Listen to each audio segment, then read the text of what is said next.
राई के दाने की तमसील। मुकद्दस मत्ती की अंजील उसका 13 बाब 31 और 32 आयत।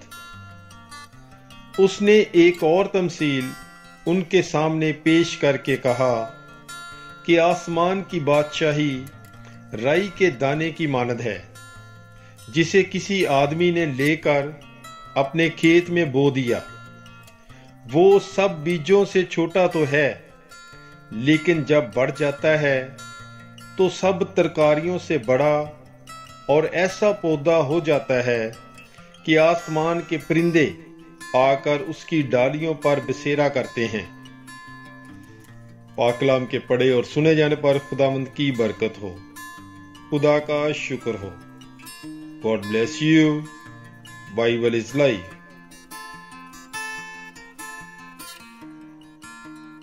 राई के दाने की तमसील। मुकद्दस मत्ती की अंजील उसका 13 बाब 31 और 32 आयत।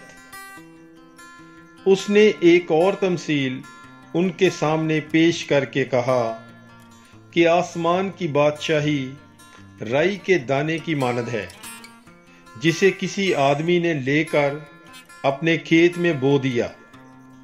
वो सब बीजों से छोटा तो है, लेकिन जब बढ़ जाता है तो सब तरकारियों से बड़ा और ऐसा पौधा हो जाता है कि आसमान के परिंदे आकर उसकी डालियों पर बसेरा करते हैं। पाक कलाम के पढ़े और सुने जाने पर खुदावंद की बरकत हो, खुदा का शुक्र हो। God bless you. Bible is life.